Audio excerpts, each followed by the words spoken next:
Hello, hello. Let's start off this madness by looking at the 10 open position chords as they hold the key to understanding the guitar fretboard. So you got a bunch of videos here following this where I play these individually and stuff, but really it's just about understanding this and then you'll be sorted. You need to play a bunch of songs where you're using them and stuff, and you're not going to use two of these that much, especially one of them you probably never use, but you need to see it and understand it already now. Let's start with an E chord. That's an E, the lowest string. This is what it looks like. So we got the root, the fifth, the root, the third, the fifth, and the root again. So you notice there was a root, and a root. 3 roots in this big chord here. There's a fifth there and a fifth there, and it's only 1/3. So when we want to turn that into a minor chord, so that's an E major here, E minor, we move this third down there. The rest remains the same. Major, minor, that's your first 2 chords, E and E minor. That's an A string. That's an A chord. See, I'm playing that with 1 finger there. We could play with those. See, already I will play it on the fret there. Sounds crap. That's why I started playing it like that. So the full chord would be... So if I'm playing with that finger, it's easy to mute that one by mistake.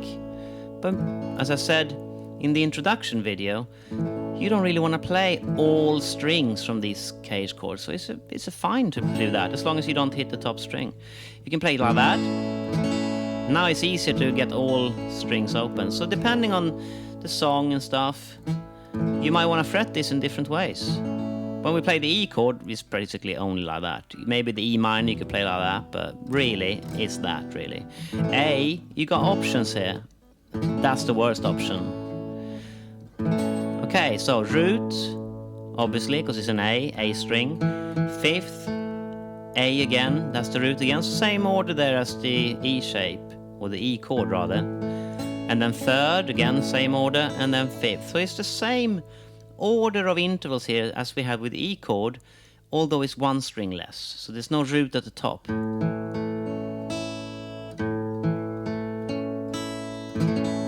So 1/3 is that one. That's how we turn it into minor. We lower it 1 fret. And this chord, I mean, you could fret it like that, but why would you want to? Just fret it like that. So A major, I'm bending my finger a bit there, so if you can't do that, you're gonna have to play it like that. Or don't play the top string, as I said. A minor, fret it like that. Next one, D. Root, fifth, root, third. So again, it's the same as root, fifth, root, third, but now with 2 strings less. Root, 5, root, third. Guess what? Minor. Like that. Can you play it fret it in any other ways? Maybe you can do that for the D major, but really that's the best way, isn't it? I mean, that would be strange. I don't know why you would want to do that. D minor is pretty much only one way. You could do that, I suppose, but I don't know, it feels weird. That kind of works, but that's really the way you do it.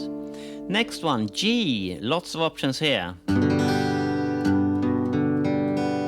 That would be the picture book chord way to do it. Root, third, fifth, root, third, fifth. So we got 2 thirds there. You could also do it like this. Third, root, third, fifth, root, fifth, root. So now it's only 1/3 at the bottom here. A lot of the time you don't play that string, you just mute it with the flesh of the finger there. And now it's not actually G anymore. It's not a G major rather anymore, it's a G5. 5 means fifth. It's root, fifth, root, fifth, root. So then if you want that to be major, you need to have that open string there. So that's root, 5th, root, 3rd, root. Okay, you can fret it like this. And now you have room here to do stuff with those fingers there. So lots of options here. G minor. Nobody knows how to play this one. So if we go back here, we said we're muting that string there, because that was the 3rd, right? You could, I suppose, do that, but it becomes too difficult. So let's just stick to the idea of muting that. That's our root again. So what about there? That's the same note. Lower it there 1 fret. And there we have our G minor. You could play it like this if you have a weird finger like me. But you're just getting more strings. You don't really want that many strings anyway. So skip the top string, skip the 5th string, and that's your G minor. Finally then, C. Root 3rd, same as the G, right, at the bottom, but that sounded weird on the G. It's too muddy, it's too low. But C here, that's fine. Root 3rd, 5th, root 3rd. Same order as G here. You can also add this little finger here. That's another 5th then instead of another 3rd. And you can't really fret that in any ways. Final chord, C minor. Nobody knows how to play this. Probably because it's so incredibly painful.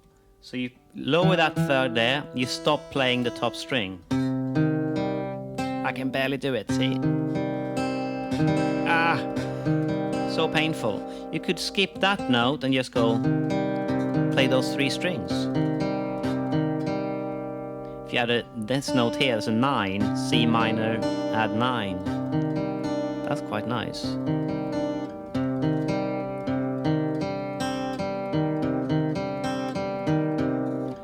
That's just stupid. But it's important to take all these 5 open position chords and understand how you can make them major or minor. Because when we turn these into bar chords, they become a completely different beast. That's when the cage system comes into place, and that's when all these chords become as good as each other. The C minor shape,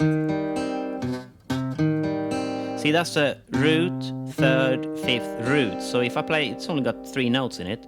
If I play it from here, minor 3rd, 5th, root, I'm actually playing the full chord. And once this is a bar chord, as we call them, even though you're not barring it, but still, we call them bar chords. A movable shape, I think, is a more correct description. Once you do that, that's actually my favorite chord shape. So C minor as an open position chord, not really possible. As a so-called bar chord, my favorite. It's the best one. It sounds amazing. I use it all the time. So in the next step, we're going to look at how to turn all these open position chords, minor as well, even that one, into bar chord shapes or caged shapes. We call them caged because C-A-G-E-D, in that order, spells caged. Okay, I shall see you in the next step.